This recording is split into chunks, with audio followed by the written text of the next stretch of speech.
우리 교회에서도 봄에는 구약성경 1독, 그리고 가을에는 신약성경 1독을 하고 있지만은요, 매번 우리 성도님들을 통해서 듣게 되는 이야기 한 가지가 있습니다.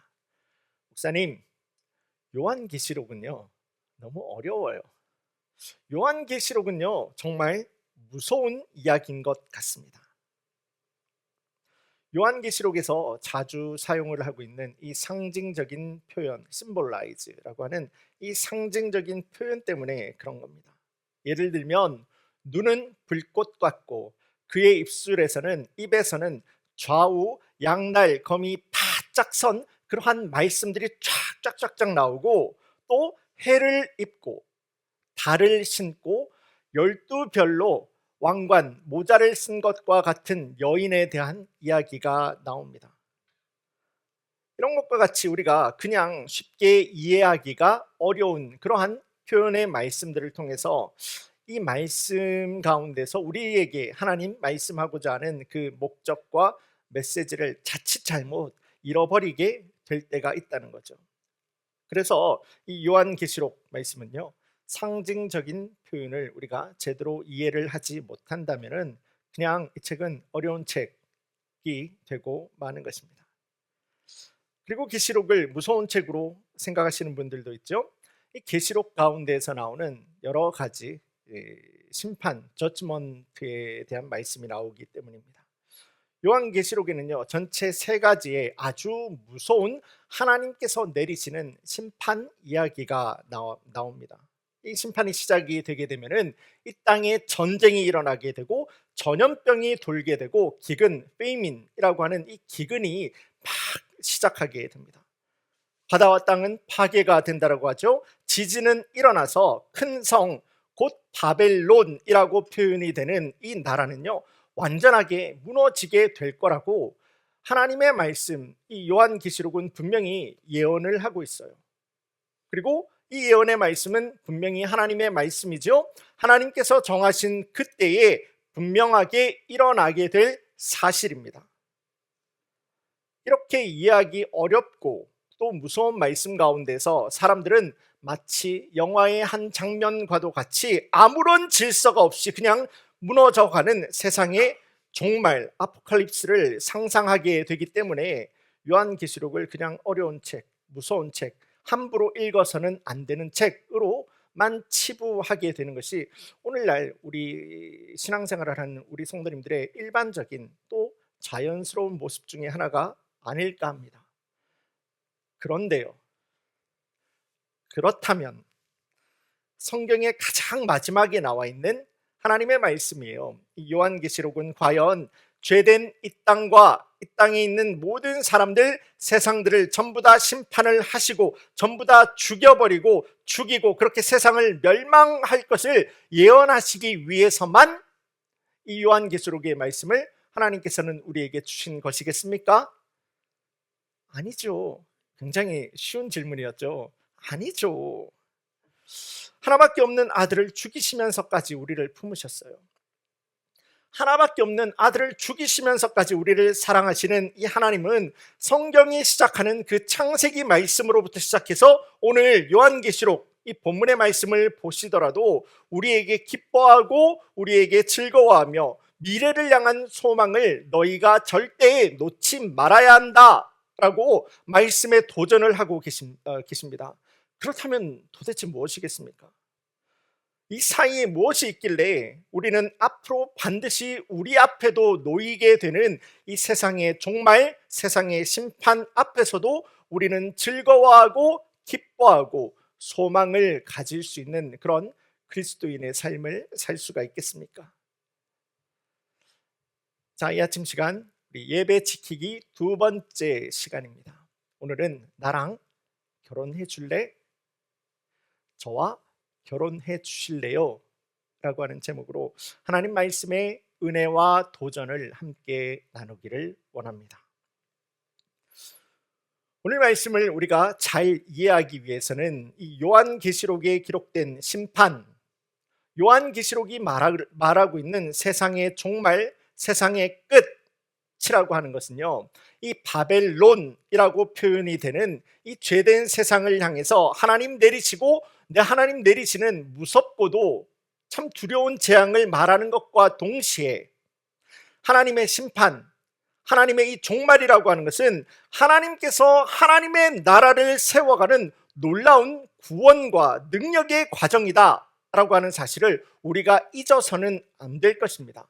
자, 다시 한번 말씀드립니다. 세상을 향한 하나님의 심판이 있어요. 말씀이 분명히 기록을 하고 있어요. 하나님께서 정하신 때에 이 땅을 향해서 하나님께서는 분명히 심판을 하게 되실 거라고요. 하지만 이 심판이라고 하는 것은, 주님의 심판이라고 하는 것은 사단과 마귀를 완전하게 억압하고 제압하고 심판하는 것과 동시에 그 하나님의 심판이라고 하는 것은 하나님께서 다스리시고 하나님께서 통치하시는 하나님의 완전한 나라를 세워가시는 하나님의 능력 있는 하나님의 나라가 된다라는 이 두 가지 사실이 동시에 진행이 된다라는 사실을 우리는 절대 잊어서는 안 될 것입니다.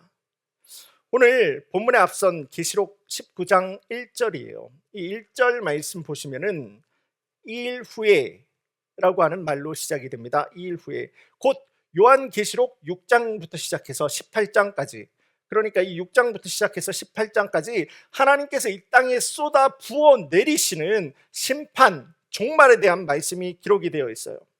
그리고 그 말씀이 딱 끝나면서 19장 1절에서 2일 후에 라고 하는 말로 시작이 되게 되는 겁니다. 2일 후에 라고 하는 말은요, 그 말의 의미는 무엇이겠습니까?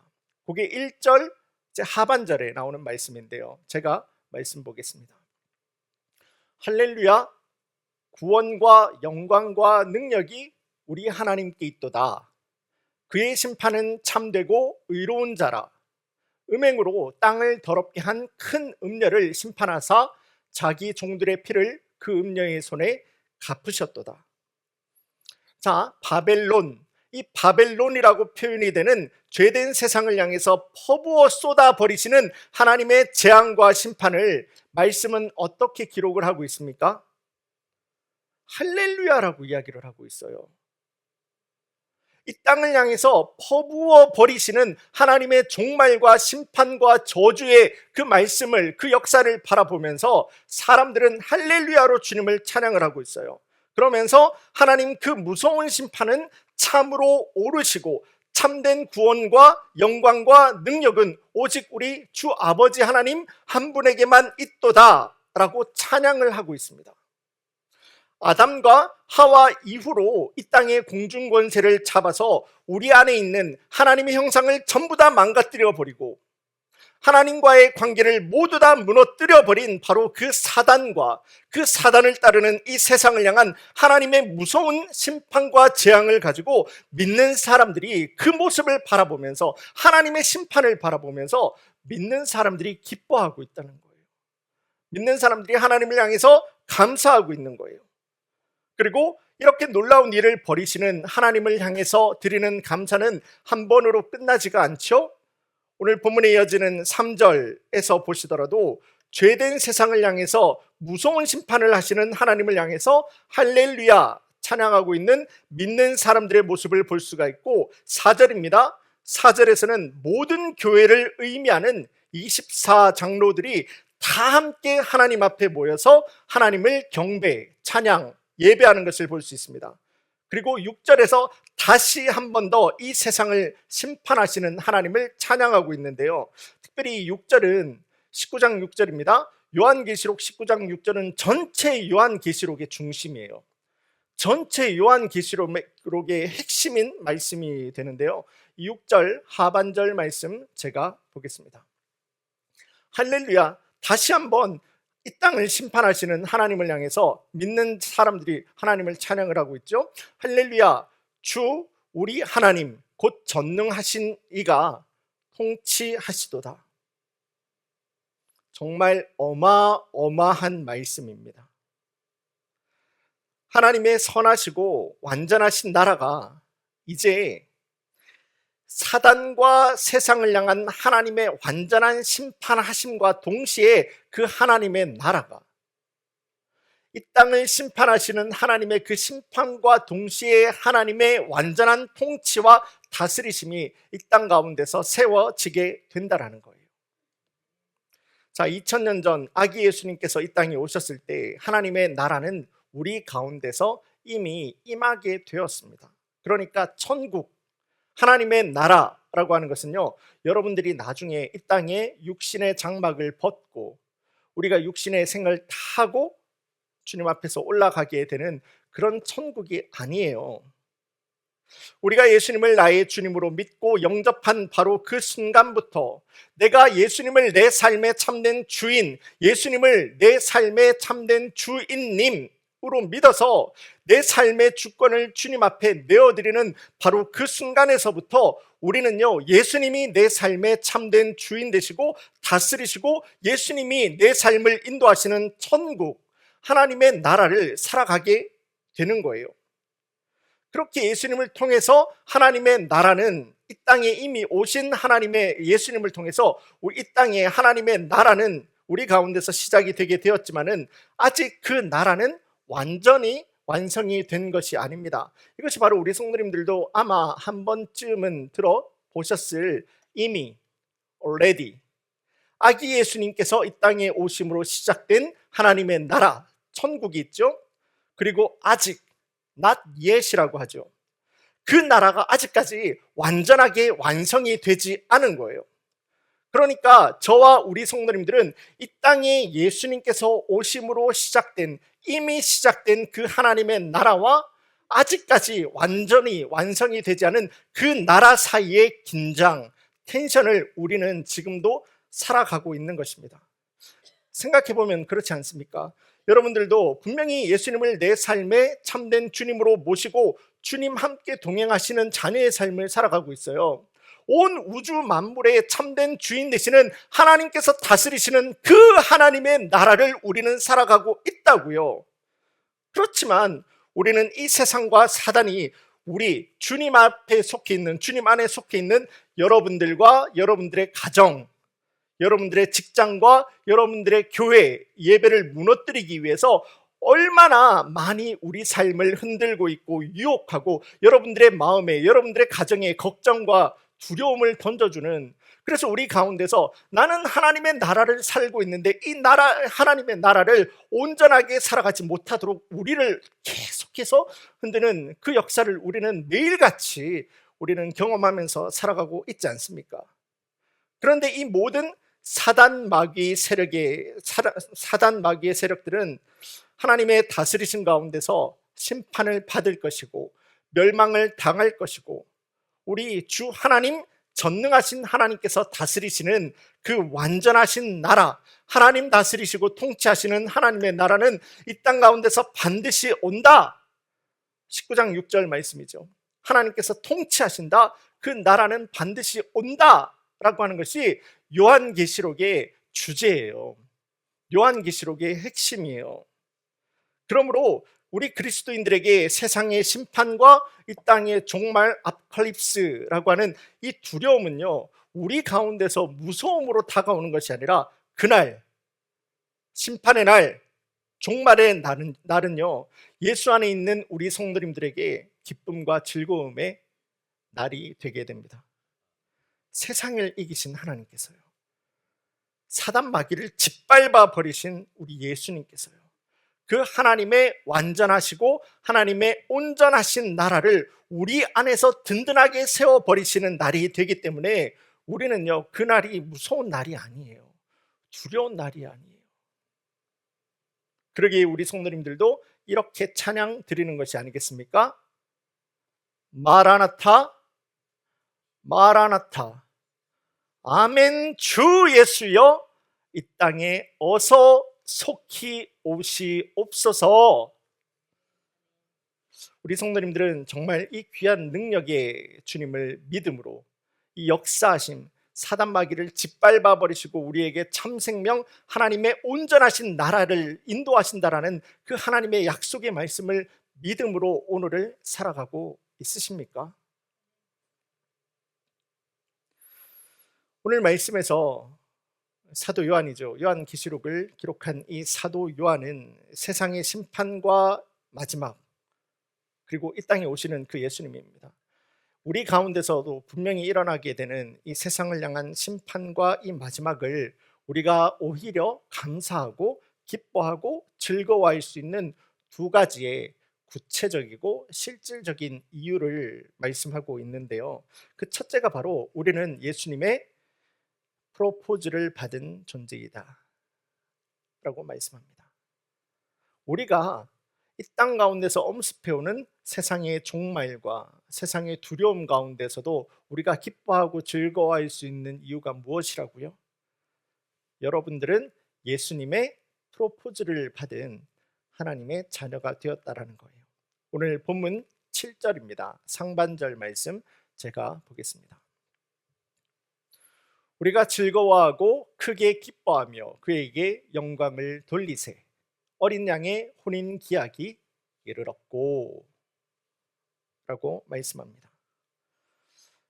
프로포즈. 이 프로포즈라고 하는 말처럼 이 젊은 커플들의 마음을 설레게 하는 그런 단어도 아마 없을 겁니다. 지금 앉아 계신 분들은 굉장히 얼굴이 굳어 있는데요. 너무 까마득인가요? 생각이 잘 안 나. 이 프로포즈라고 하는 말처럼 생각해 보시면은 우리의 마음을 설레게 했던 단어도 없을 겁니다. 서로가 서로에 대한 그 사랑하는 마음을 알았어요. 이제 미래를 함께 하겠다라는 그 생각을 우리가 확인하게 된 다음부터는 남자는요, 아내가 될 여자를 위해서 멋진 프로포즈를 준비하게 될 거고, 아내가 될 여자도 이 남자가 오늘일까 내일일까 매일같이 생각하면서 하루하루 손꼽아 기다리게 될 거죠. 한 충청도 커플이 있었다라고 합니다. 결혼을 앞두고 이 남자는 아내가 될 여자를 위해서, 여자친구를 위해서 결혼 반지를 딱 준비하게 되죠. 결혼 반지를 이제 그 여자친구 앞에서 딱 보여줍니다. 그리고 이렇게 프로포즈를 했다라고 합니다. 어때요? 이것이 프로포즈다 라는 것을 이제 알아챈 여자친구가 수줍게 조용하게 손 내밀면서 이렇게 답을 했다라고 합니다. 그냥 혀.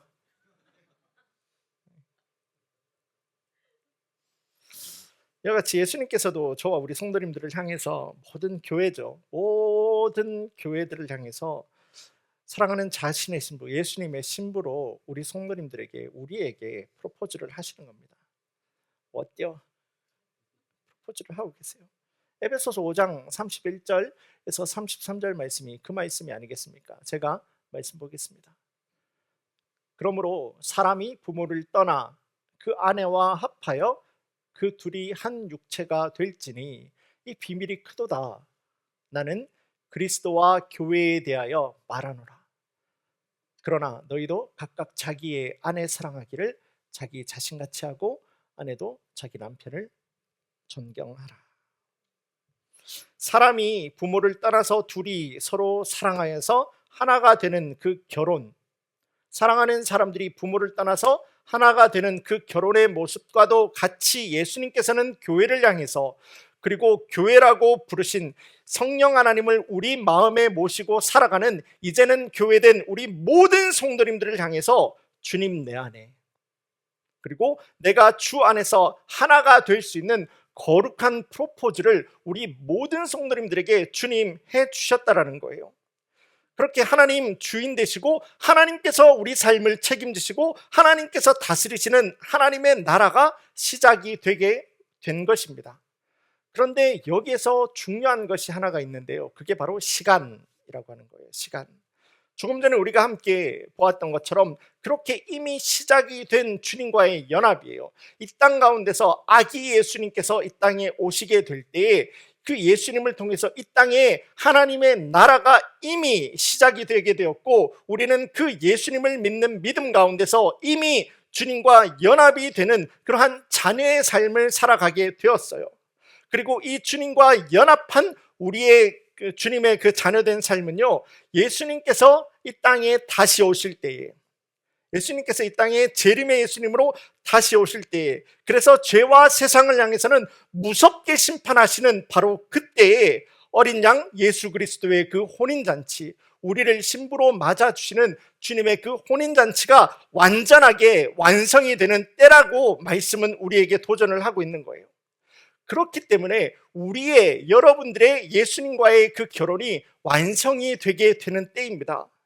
그러므로 종말의 때라고 하는 거, 세상의 마지막, 예수님의 재림, 예수님의 심판이라고 어찌 보면은 참 무서워 보이는 이 단어들이지 않습니까? 그럼에도 불구하고 우리가 이 단어들에 대해서 전혀 신경 쓰고 우리가 걱정할 이유가 없는 것은 그날이 바로 주님과 여러분들의, 주님과 주님의 몸된 교회의 그 아름다운 결혼의 모습이 완전해지는 날이 되기 때문입니다. 두려워하지 마시기를 바라요. 걱정하지 말기를 바랍니다. 이 놀라운 하나님 약속에 흔들림 없이 든든하게 설 때, 그렇게 주님 놀라운 약속의 말씀을 능력으로 살아갈 수 있는 우리 모든 커뮤니티 교회 성도님들이 될 수 있기를 주님의 이름으로 간절히 소원합니다. 자, 더 나아가서 세상의 심판과 마지막을 우리가 두려워하고 걱정하는 것이 아니라 오히려 기뻐하고 즐거워할 수 있는 구체적인 두 번째 이유, 우리 7절 하반절 말씀 제가 보겠습니다. 그의 아내가 자신을 준비하였으므로. 자, 구약의 말씀을 보시면은 하나님을 신랑으로 표현을 하죠. 그리고 이스라엘을 향해서 신부로 표현하는 말씀을 우리 성도님들도 기억하시리라 생각합니다. 그런 이스라엘의 문화는요, 구약을 넘어서서 신약까지 그대로 이어지게 됩니다. 그런데 성경을 한번 보십시오. 신부인 이스라엘이 신랑인 하나님 앞에서 과연 단 한 번이라도 온전히 섰었을 때가 있었나요? 늘 부족해요. 늘 신부의 자격이 없어요. 단 한 번도 신랑인 하나님 앞에서 제대로 신부의 모습을 갖춰본 적이 없다고요. 신부인 이스라엘은 내 신랑이 되는 하나님이 아니라 걸핏하면 이 우상, 저 우상 앞을 향해서 끊임없이 달려가는 음란한 여인으로 하나님의 말씀은 꾸준하게 기록을 하고 있고요. 우리가 지난주 주일 말씀을 통해서도 보았죠. 신약 교회였습니다. 에베소 교회에 대해서 우리 성도님들과 나누었습니다.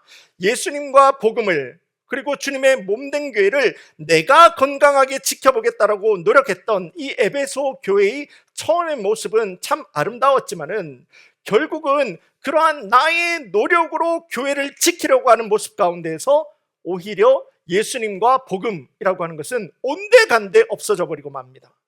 주님 앞에서 자랑을 하는데 내가 이만큼 했어요. 내가 이만큼 했어요. 나 이렇게 하고 있어요. 나 잘하죠. 예수님과 복음을 지키겠다라고 하면서 예수님과 복음이 아니라 온갖 나의 자랑을 주님 앞에 내어놓았던 교회가 에베소 교회였던 거예요. 그래서 에베소 교회를 향해서 주님, 첫사랑을 잃어버린 교회라고 책망하셨던 것이 아니겠습니까? 그런데 그렇게 신랑 되시는 주님 앞에서 단 한 번도 제대로 준비가 되어 본 적이 없는 이 이스라엘을 향해서, 오늘날 교회를 향해서, 주님 앞에서 단 한 번도 주님의 신부로 준비가 되어 보지 못했던 여러분들을 향해서 주님 참 놀라운 말씀을 선포해 주십니다. 오늘 조금 전에 우리가 함께 보았던 7절이지 않습니까? 그의 아내가 자신을 준비하였다. 그의 아내가 자신을 잘 준비하였다라는 거예요. 우리 보고 우리의 신랑 되시는 주님 앞에서 잘 준비가 되었다라고 불러주시는 거예요. 그렇게 말씀해 주시는 거예요.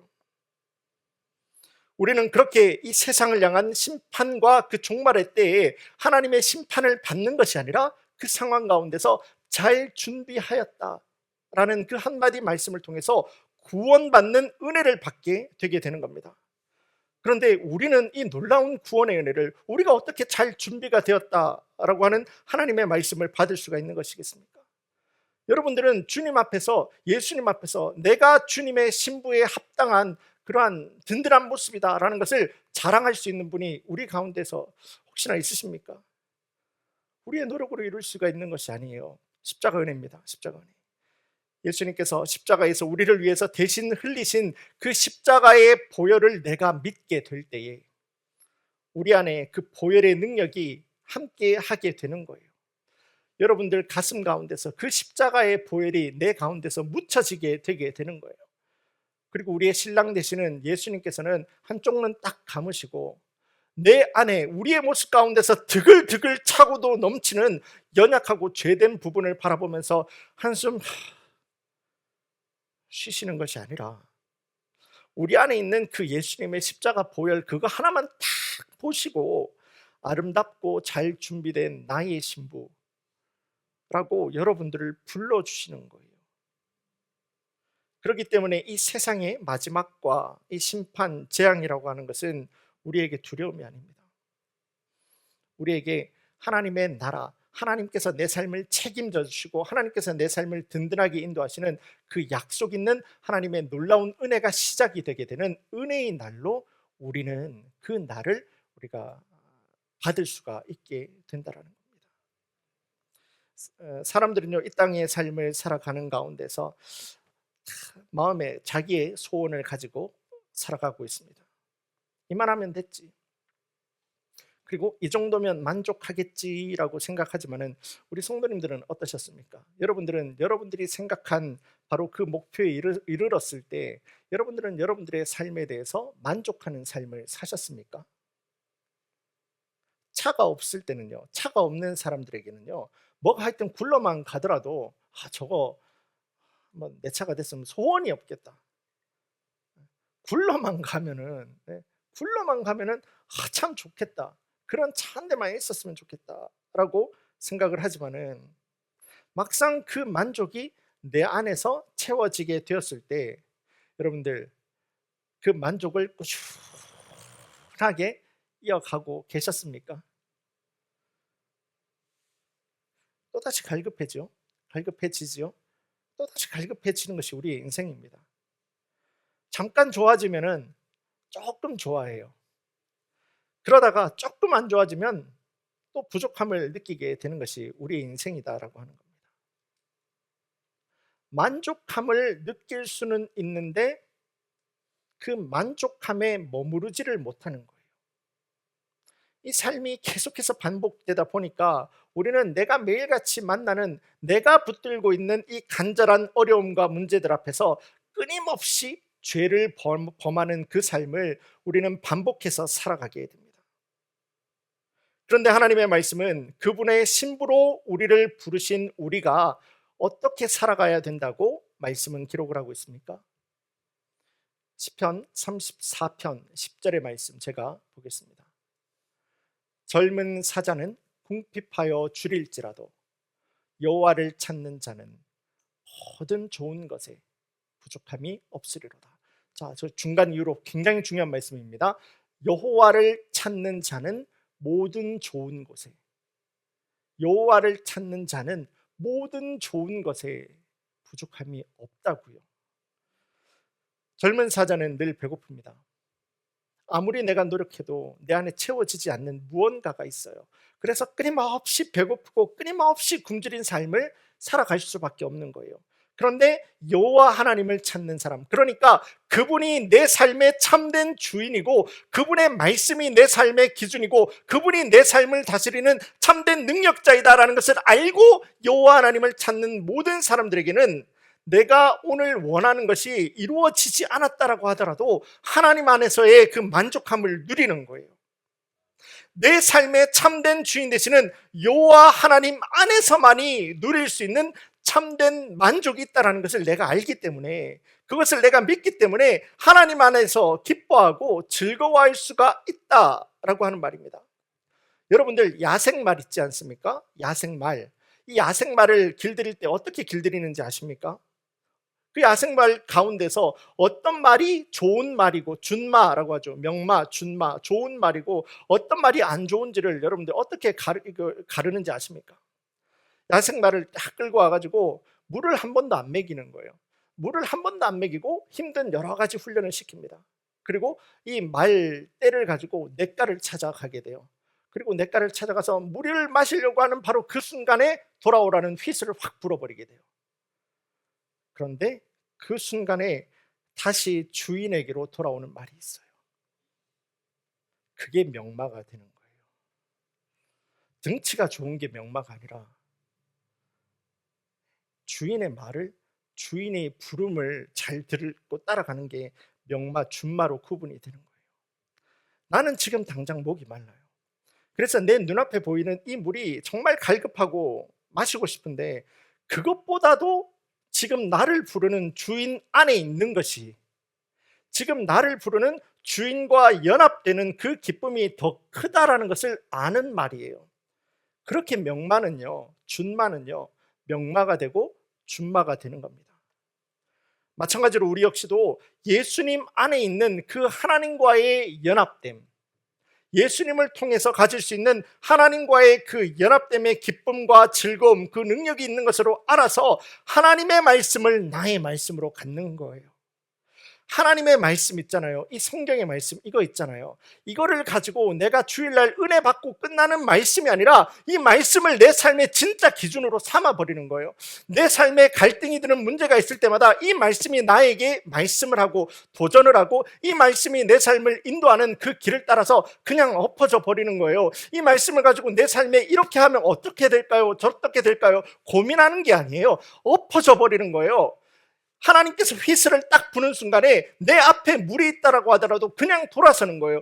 내가 이 물을 마시는 것보다 나를 더 사랑하시는 하나님께서 나에게 더 좋고 아름답고 선한 것으로 나를 인도하신다라는 그 믿음을 가지고 주님 앞에 서게 되는 겁니다. 바로 그게 하나님께서 붙드시는 참되고 능력 있는 그리스도인의 삶으로 인도하시는 하나님의 방법이다라고 하는 거예요. 말씀을 정리하겠습니다. 우리는 우리같이 저같이 연약하고 죄되고 부족한 사람도 준비된 신부다 라고 불러주시는 주님의 그 프로포즈가 있기 때문에, 나 같은 사람에게도 주님과 연합할 수 있는 그 은혜를 주셨기 때문에, 우리는 우리 삶의 어떠한 어려움과 환난과 유혹과 위협이 다가온다라고 하더라도 우리는 두려워할 필요가 없습니다. 왜요? 하나님께서 다 심판해버리신대잖아요. 그리고 그 심판하는 날이 우리에게는 구원과 은혜와 기쁨의 날이라 말씀하고 있지 않습니까? 이 아침 시간 지금도 예배 드리는 우리 성도님들을 향해서 그 동일한 은혜의 손을 내미시면서 주님, 우리 성도님들을 부르고 계십니다. 나랑 결혼해 줄래? 이제는 내가 너의 모든 삶을 붙들어서 참된 구원과 참된 생명, 그리고 참된 능력으로 인도할 수 있도록 너의 신랑의 자리를, 그러니까 너의 주인의 자리를 나에게 주지 않을래. 말씀하시는 이 주님의 그 말씀 앞에 우리 성도님들은 이 시간 나는 어떠한 반응을 보여드리기를 원하십니까? 하나님과의 관계입니다. 예배입니다. 그래서 예배입니다. 하나님과의 관계. 이제 후로는 오직 주님 한 분만이 내 삶의 진짜 주인이십니다. 주님 한 분만이 내 삶의 진짜 기준이고, 내 신앙생활, 내 삶의 진짜 기준으로 알고 이 말씀 가운데서 따라가겠습니다. 나는 이해가 되지 않아도, 나는 동의가 되지 않아도 하나님 이렇게 말씀하셨기 때문에 주님 앞에 서겠습니다. 주님의 말씀을 따라가기를 순종하는 우리 모든 성도님들의 예배, 그리고 예배자의 삶을 통해서 우리에게 다가오는 이 세상의 종말과 세상의 재앙까지도 하나님께서 은혜와 기쁨과 찬양으로 바꾸어 버리시는 하나님 놀라운 역사가 우리 모든 성도님들의 삶에 기쁨이 되고 즐거움이 되고 미래를 향한 소망으로 이어질 수 있기를 주님의 이름으로 간절히 축원합니다. 우리 다 함께 기도드리겠습니다. 이제는 우리 주 예수 그리스도의 은혜와 아버지 하나님의 사랑, 성령 하나님의 내주 인도하시는 그 놀라운 역사가 오늘 주신 주님의 말씀 앞에 이렇게 섭니다.